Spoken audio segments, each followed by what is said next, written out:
Cuando Pablo predicaba, ellos iban y decían: sí, Pablo predicó, bien, es bueno el evangelio, pero se requiere algo más. Se requieren las obras de los judaizantes. Los judaizantes son los que querían que cada persona que se convertía al cristianismo fueran circuncidados.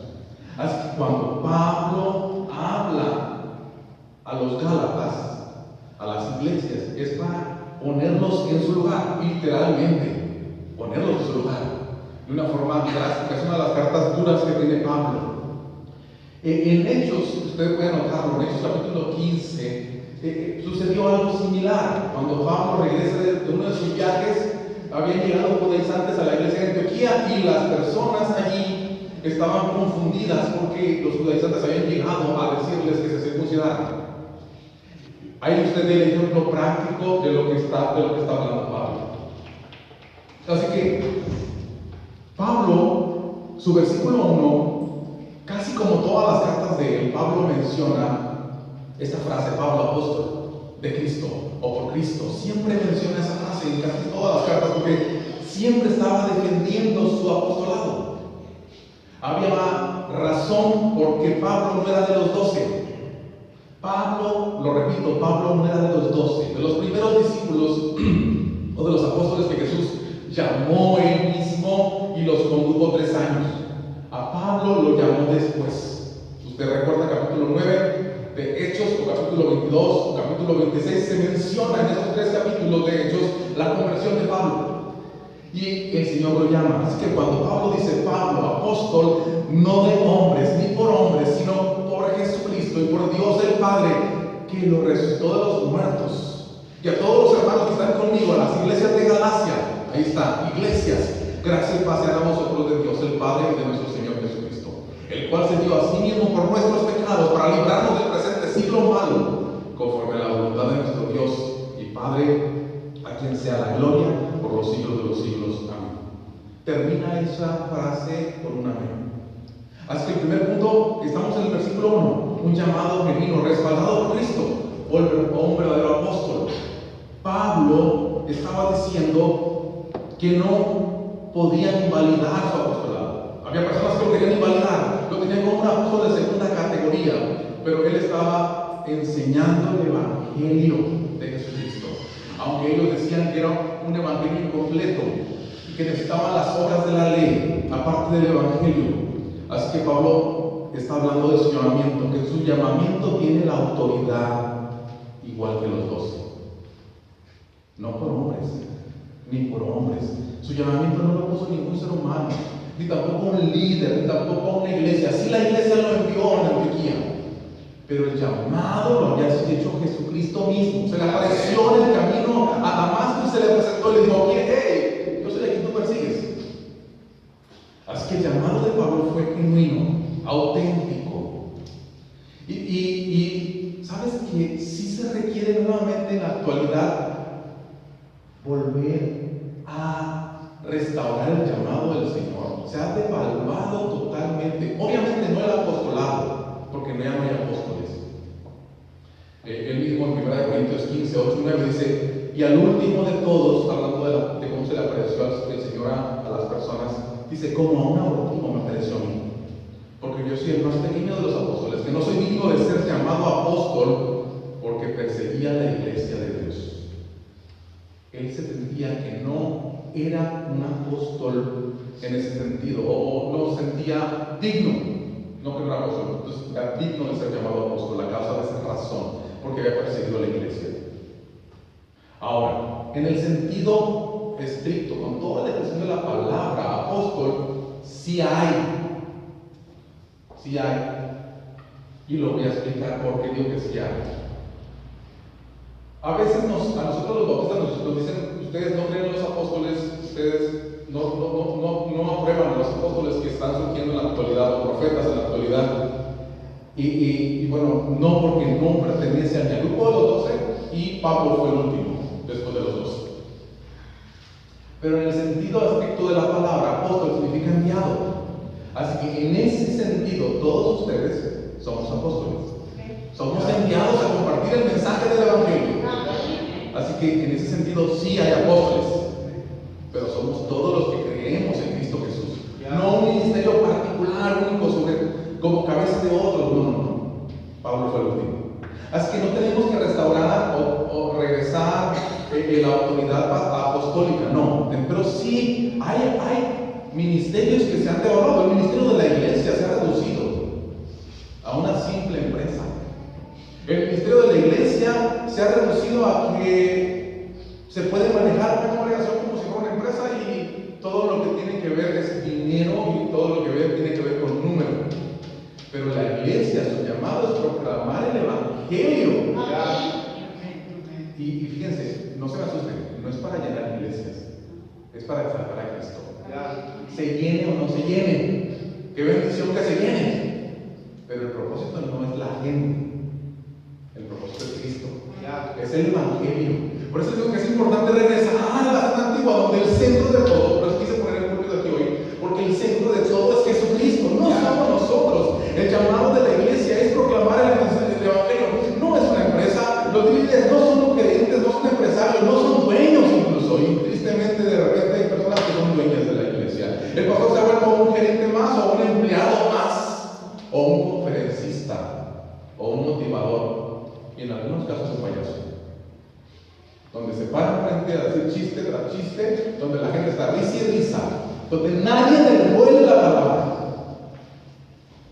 Ese no es el trabajo del pastor. Y lo tremendo, ¿sabes qué es? Lo tremendo es que ese tipo de pastores a veces tienen temor de restaurar su ministerio. ¿Por qué? Porque tienen que confrontar el pecado. Porque tienen que hablar del arrepentimiento. Porque tienen que hablar que existe un infierno donde van a ir todos aquellos que no creen en Cristo. Y ¿sabes qué? Prefieren no hacerlo porque las personas se van a molestar, o se van a herir, o te van a criticar, o te van a correr. Voy a tomar algo.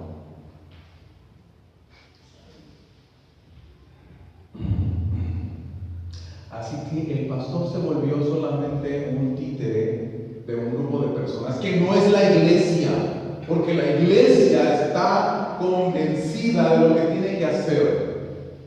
La iglesia está convencida que tiene que servir al Señor, no se sirve a sí misma. Así que repito, es un grupo de personas que contratan a un motivador para que entretenga a un grupo de personas. Yo no sé de repente este tipo de personas para qué se preocupan tanto. Hay muchos demasiados motivadores en el mundo y que dicen chistes más divertidos todavía. Deberían de contratar a uno de ellos. Porque a uno que le llaman pastor, están degradando el nombre. Ese no es un pastor. El pastor es el que va a servir a Cristo, va a predicar a Cristo, va a salvar a Cristo y va a reprender a la iglesia. Por eso Pablo está llamando a que su apostolado se reconozca. Porque si no se reconoce su apostolado, no se reconoce su mensaje. Y el mensaje era Cristo. También se han evaluado otras cosas. Y tal vez pareciera que no tiene que ver con esto, que es el matrimonio que se ha evaluado. Pareciera que no tiene que ver con esto, pero recuerden que el primer ministerio y la primera institución que el Señor formó fue el matrimonio antes de la iglesia. Porque la iglesia se forma por matrimonios, por familias. Así que por eso lo menciono, el matrimonio también se ha evaluado. El ministerio del matrimonio se ha vuelto un contrato donde se disuelve en cualquier momento. Cuando una de las dos personas no se siente amada, se siente incómoda, no le gustó cómo le habló esa mañana, no le gustó cómo guisó los frijoles, no le gustó algo, no le gustó, ¿sabes qué? O le gustó otra persona. Entonces dejemos el matrimonio, que se acabe, no importa. Cuando el Señor había llamado al matrimonio una institución divina, porque Él la estableció, no es una idea humana el matrimonio, la idea es del Cristo, la idea es del Señor. Pablo mismo, en 1 Corintios 7:10 dice: pero los que están unidos al matrimonio mando, no yo, sino el Señor, que la mujer no se separe del marido. ¿Cuándo lo dijo Cristo? En Mateo 19:6.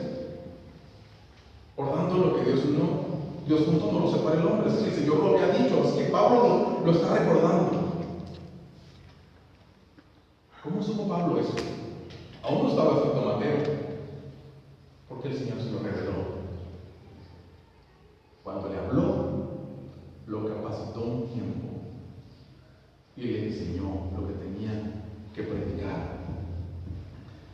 Así que la iglesia se ha devaluado, el pastorado, los ministerios, el matrimonio, el hombre se ha devaluado. Dejó de ser un líder de la casa, dejó de amar a su mujer como Cristo amó a la iglesia, Efesios 5:25, dejó de instruir a su esposa e hijos, dejó de ser un ser varonil esforzado, como dice 1 Corintios 16:13, y otras cosas más. La mujer también se ha devaluado. El ministerio principal de criar, educar, instruir a sus hijos se devaluó. El feminismo ha venido a golpear de una forma espantosa a la iglesia y el rol de Cristo, del rol de las personas, el rol de la iglesia, el rol del matrimonio. Hay personas que se atreven a decir que si una mujer trabaja en casa y no sale a trabajar en una empresa, esta mujer no sirve. Para lo que sirvió solamente fue para administrar su casa y para tener hijos. Eso no es lo que la palabra de Dios dice. De hecho, el Señor, a través de Pablo, en 1 Timoteo 2:15, dice: se salvará a la mujer engendrando hijos si permanecer en fe, amor, santificación con modestia. Ahora, hago la aclaración. La palabra salvar no siempre significa salvación eterna. En este caso está salvando el rol de la mujer. Sí, porque imagínense, pues se van a salvar teniendo hijos por su rol, a tener hijos, ¿verdad? No está diciendo eso la Escritura. Está salvando su rol, teniendo hijos. Pero no solamente teniendo hijos y que alguien los pide, no. Habla de fe, habla de amor, habla de santificación que estuvimos hablando en la mañana. Ellas se tienen que guardar para instruir a otros en esa fe, en ese amor y en esa santificación. Así que si la mujer trabaja, gloria al Señor porque trabaja fuera de casa.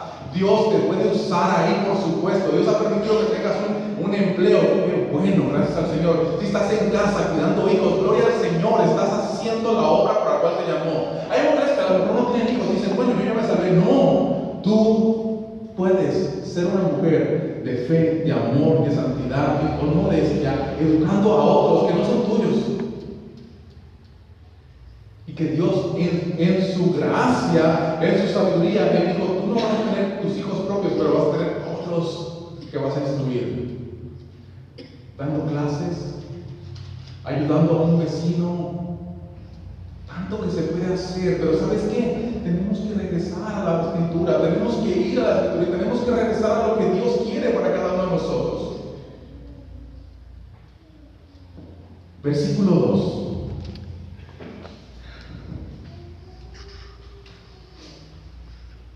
Dice: y todos los hermanos que están conmigo en las iglesias de Galacia.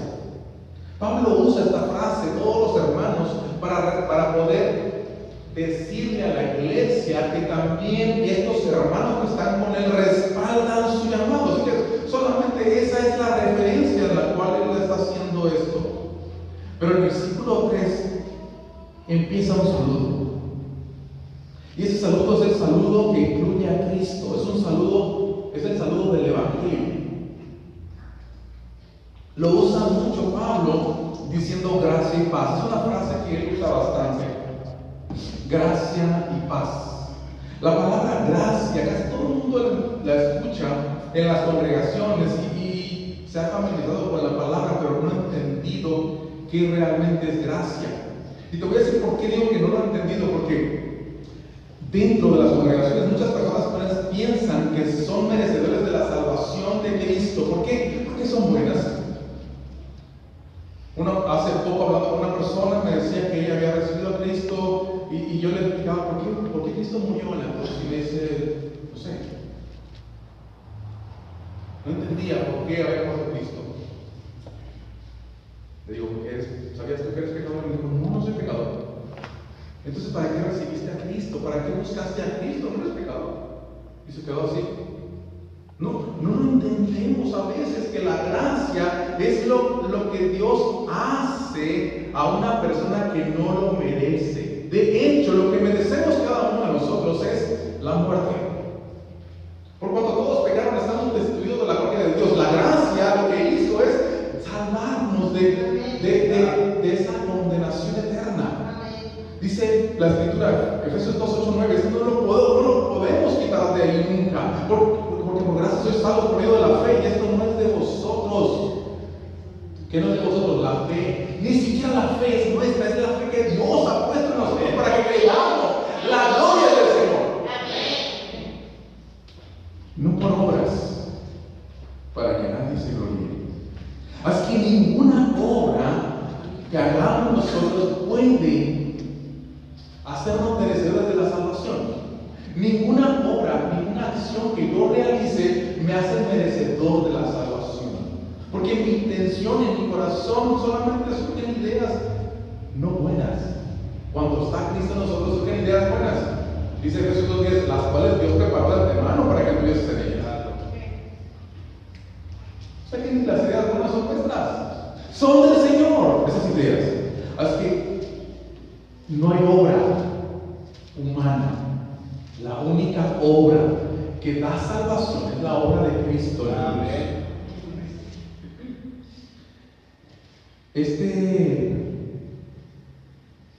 Esta gracia, hermanos, recuerda entonces que somos pecadores. Decíamos ahorita que somos pecadores, que merecemos la muerte. Pero sin embargo, en Romanos 5:8 dice, muestra su amor para con nosotros, en que siendo aún pecadores. O sea, pecadores, y de todos modos murió Cristo. O sea, no éramos buenos. La obra de Cristo no se dio porque éramos buenos, no, porque éramos pecadores. Y Él tomó nuestro lugar. Eso que le pasó al Señor lo merecíamos, y eso aún más merecíamos nosotros. Sin embargo, Él tomó nuestro lugar. Qué maravilla saber que tenemos a un Dios misericordioso. No solamente dice eso en Romanos 5:8. El 9 dice, pues muchos más, estando ya justificados en su sangre, por Él seremos salvos de la ira. Hay ira de Dios. Hay personas que dicen, no, Dios no tiene ira, Dios es puro amor. No, Dios es un Dios justo. Tiene amor y es justicia. Y si quieres encontrar al Dios de justicia, ve a la cruz y verás cómo impartió justicia, impartió toda su ira, la que nos correspondía, sobre su Hijo. Versículo 10 de Romanos 5 todavía. Porque si siendo enemigos fuimos reconciliados por Dios, ¿éramos qué? Enemigos. Por eso cuando dice gracia y paz, es porque está recordando que ahora hay una paz entre Dios y el hombre. Porque cuando antes de venir a los pies del Señor, antes de que el Señor nos trajera a Él, que nuestras vidas no son tan buenas, Él nos trajo. Éramos enemigos. Porque si siendo enemigos fuimos reconciliados con Dios por la muerte de su Hijo, mucho más estando reconciliados seremos salvos por su vida. No solo esto, sino que también nos gloriamos en Dios por el Señor nuestro Jesucristo, por quien hemos recibido ahora la reconciliación. Así que ahora sí entendemos que cuando Pablo empieza a dar un saludo, está impregnado del Evangelio. Pablo no está perdiendo el tiempo, sino que está yendo al punto central de su saludo. Gracia y paz sean a vosotros de Dios, el Padre y de nuestro Señor Jesucristo. Porque necesitaba el hombre una paz. Era enemigo del Señor. Y dice allí, en el versículo 4, el cual se dio a sí mismo por nuestros pecados para librarnos del presente siglo malo, conforme a la voluntad de nuestro Dios y el Padre. Pablo, con el saludo, está dando todo el Evangelio. Está poniendo al ser humano en su lugar. ¿Cuál? De un pecador que necesita salvación. Y de un Dios misericordioso que dio esa gracia, ese regalo que no merecíamos. Y nos dio paz entre Dios y el ser humano y el hombre a través de Cristo. Pero si no lo entendieron, usa el versículo 4, Pablo, para explicarlo. Por eso dice, el cual se dio por nuestros pecados. Y entonces, si no entendías que la gracia te dice que eres un pecador, el Pablo lo dice. Se dio a sí mismo por nuestros pecados. O sea que Él muere en la cruz por nuestros pecados. Él muere en la cruz por mi condición. Él muere en la cruz por mi culpa. Él muere en la cruz por tu culpa. Si tú puedes ver a Cristo en la cruz y lo puedes graficar en tu mente, siéntete culpable porque por tu culpa el Señor murió. Por los pecados que cargabas, el Señor fue en la cruz. Ahora, yo no sé si todavía estás cargando pecado, estás siendo esclavo del pecado y te crees cristiano y no lo eres, solamente eres religioso, entonces necesitas arrepentirte. El Señor se dio a sí mismo. No lo mataron. Al Señor no lo mataron. Él se dio a sí mismo. El cual se dio a sí mismo. Mira, fíjate lo que dice la Escritura en Juan 10:18. Se dio a sí mismo. Nadie me la quita, sino que yo mismo la doy. La pongo. Tengo poder para ponerla y tengo poder para volverla a tomar. Tengo poder para ponerla y tengo poder para volverla a tomar. Está diciendo que toda esa obra que Él hizo en la cruz, Él la hizo voluntariamente, la hizo porque Él es poder.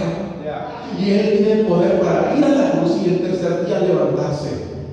Él lo había dicho Pablo, lo había dicho en el versículo 1. Si tú vuelves tu vista al versículo 1, dice: y Dios el Padre que lo resucitó de los muertos. No se quedó allí, sí se entregó Él mismo, por supuesto, pero no se quedó allí, resucitó. Y lo hizo por nuestros pecados. ¿Para qué? Para librarnos. Lo hizo para librarnos del presente siglo malo. Cada uno de nosotros hemos sido llamados para santificarnos. Hemos sido llamados para ser librados del presente siglo malo. Pero no nos hemos trasladado a donde pertenecemos. Seguimos en este mundo. Así que al seguir en este mundo, hermanos, tenemos que ser luz a otros. El Señor en Juan 17, 15 al 17 dice: no ruego que los quites del mundo. ¿Quién iba a predicar? El Señor en su plan y misericordia decidió que nosotros predicáramos. No es porque lo necesiten, porque también ahí andan corriendo diciendo que el Señor no necesita mucho. Si no estamos nosotros, ¿qué va a predicar? Las piedras. Jesús lo dijo: si no predican ellos, si no hablan ellos, las piedras van a hacerlo. No lo necesita. Él en su misericordia dijo que nosotros íbamos a predicar. Así que el Señor dice: no lo ruego que los quites del mundo, sino que los guardes del mal. No son del mundo, como tampoco yo soy del mundo. Santifícalos en tu verdad. Tu palabra es verdad. Así que por eso es que no tenemos apóstoles ni profetas que tengan un nuevo evangelio, porque aquí tenemos ya la palabra que santifica, la palabra que dirige, la palabra que guía, está aquí, está completa. Cuando empezamos a pensar que existen profetas, entonces necesitaríamos, fíjate qué tremendo, ¿cómo es el diablo se ha metido a las iglesias? Cuando existen profetas o apóstoles, significa que hay una nueva revelación, por lo tanto este libro está incompleto. Y se requiere añadir cada palabra de los profetas que andan circulando, ponerlas aquí. Pero si el Señor dice que esta palabra es perfecta, no necesita nueva revelación. Es perfecta, es completa, sola la Escritura para dirigirnos. Así que su palabra nos va a santificar.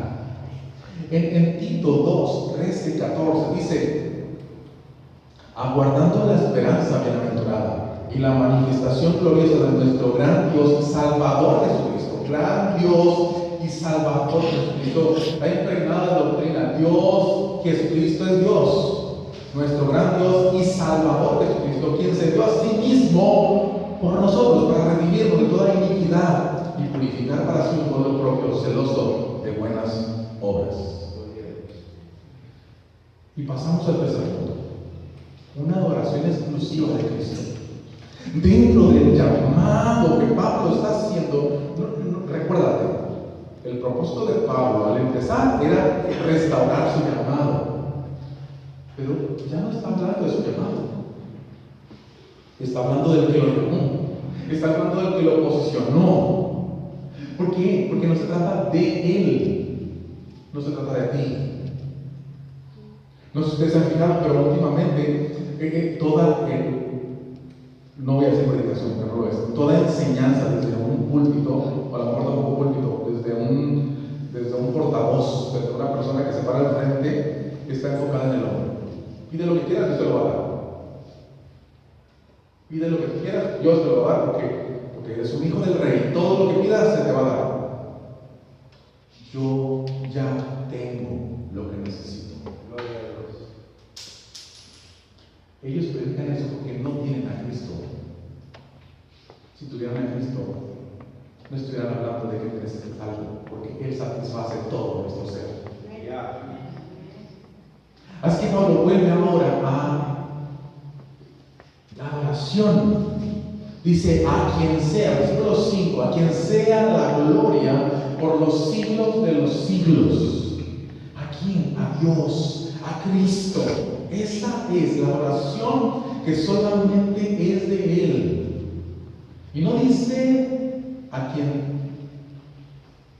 A ver a quién le damos la gloria o la compartimos. A quien sea la gloria. ¿Cuál? Toda la gloria. En todos los tiempos, en toda la eternidad, la gloria le pertenece al Señor.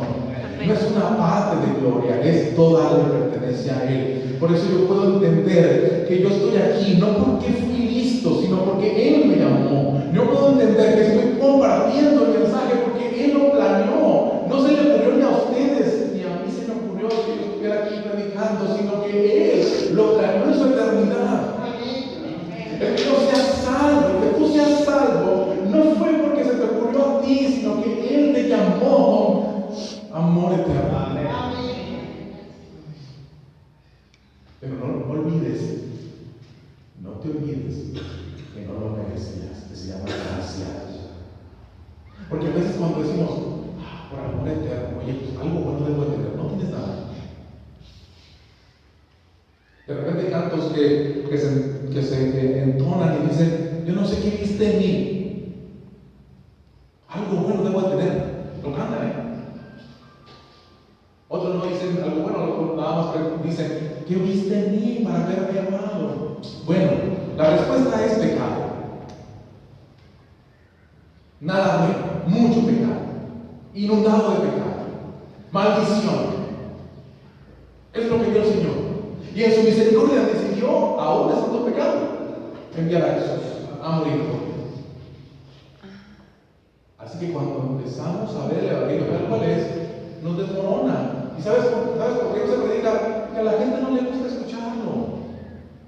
A la gente le diga que tú eres una princesa del Señor. Ustedes son los reyes y pueden recibir todo. Truenan los dedos y Dios, que es nuestro sirviente, nos va a dar todo lo que pidamos. Él es soberano. Él dice lo que se va a hacer, cómo se va a hacer y cuándo se va a hacer. Así que Él es el que merece la gloria. Y como dice Crónicas 29, 11 al 13, dice, tuya, oh Jehová, es la magnificencia y el poder, la gloria, la victoria y el honor. Porque todas las cosas que están en los cielos y en la tierra son tuyas. Tuyo, oh Jehová, es el reino. Tú eres el censo sobre todos. La riqueza y la gloria proceden de ti. Tú dominas sobre todo. En tus manos está la fuerza y el poder. En tu mano el hacer grande y el dar poder a todos. Ahora pues, Dios nuestro, nosotros te alabamos y loamos tu glorioso nombre. Pablo está hablando de su autoridad, pero de una autoridad delegada. El Señor había dicho en Mateo 28, toda potestad me es dada en el cielo y en la tierra, por tanto, id y hacer discípulos.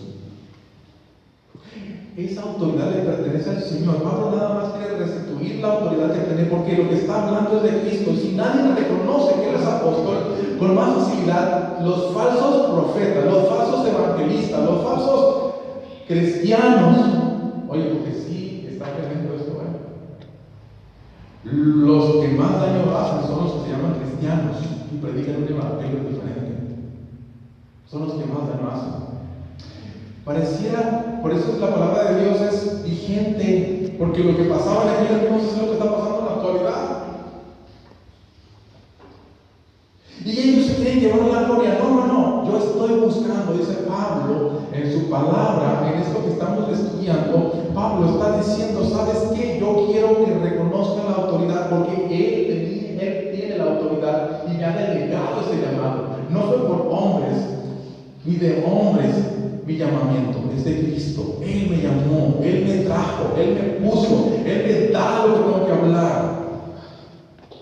Por eso la gloria le pertenece a Él. Ahora en nuestro caso, hermanos, nosotros también tenemos una autoridad delegada y tenemos un ministerio delegado. Algunos son maestros, algunos pueden ser diáconos, algunos pueden ser predicadores, algunos son padres, algunas son madres. Y ese ministerio, hermanos, tienes que defenderlo para la gloria del Señor. Tienes que restaurar tu rol como varón, sabiendo que eres el cabeza de la familia, el cual dirige la familia. Mujer, tienes que restaurar tu rol al que el Señor te llamó, a ser una mujer de fe, de amor, de santidad, de castidad, que sirve al Señor, formando jóvenes, formando hombres que le sirvan. ¿Sabes qué? Esto no significa, cuando decimos que la mujer, no significa que el varón dice, bueno, de la mujer, no, porque tú enseñas a tu esposa y a tus hijos. La que más tiempo pasa regularmente con los hijos es la mujer. ¿Recuerdas a Timoteo?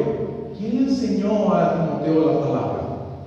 Su mamá y su abuela Lola. ¿Desde cuándo? Desde la niñez. Puedo decir Jacobo, puedo decir Jesús 1000 veces, pero si no le muestras el Jesús de la Biblia, el niño no lo va a entender. Y sabes que no es que nosotros transformamos, no, es que la locura de la predicación transforma. Así lo tiene establecido el Señor. Por lo tanto, tenemos que predicarle a los niños de Cristo. Así que si tú cantas el salmo, o ustedes lo cantan en su baba, en parral, diles, dejen de cantarle al salmo, cántenle a Cristo. Y así el niño crece. Y ahora es una canción emocional. Sí escuchamos toda música no cristiana desde las iglesias.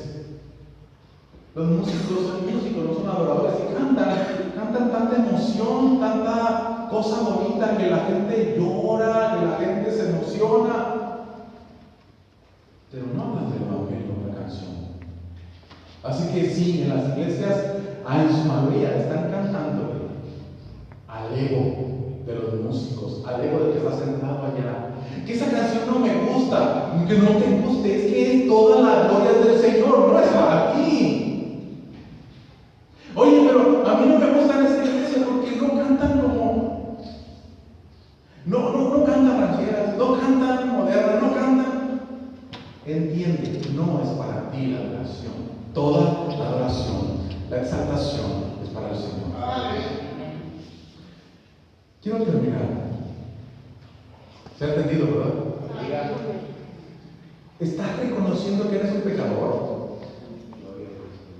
Porque es el propósito de estos 5 versículos, que entiendas que eres un pecador, que has sido restaurado por la misericordia, por la gracia del Señor, si es que el Espíritu del Señor mora en ti. Si el Espíritu del Señor no mora en ti, los más jóvenes como los más viejos pueden estar engañados. Tienes que reconocer que eres un pecador, que eres un salvador. Y el único salvador, y la única obra que te salva es la obra de Jesús. Tienes que entenderlo. Yo no sé si estás honrando a Dios con tu ministerio. Vuelvo a decir a las mujeres que son las mujeres acá.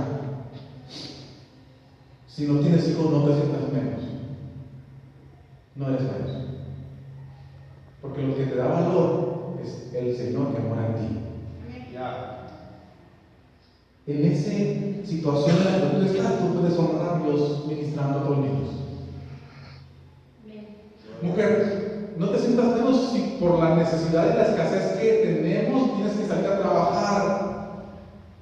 No, glorifica a Dios allá. Y cuando venga a su casa, honre a Dios, siguiendo, enseñando, instruyendo a sus hijos.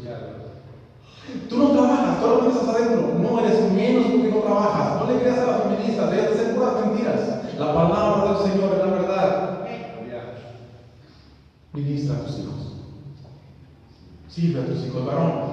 Hay pocos varones. Ministren a su familia.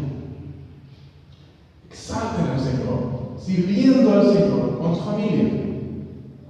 A veces confundimos el ministerio y pensamos que es estar todo el tiempo en iglesia, en iglesia, en iglesia. No, todo el tiempo estamos honrando a Dios donde yo estoy. No estoy diciendo que dejes de venir los domingos, no lo confundas. Pero tú honras a Dios aquí y allá afuera. Así que posiciónate en el ministerio que el Señor te llamó, sirve al Señor allí.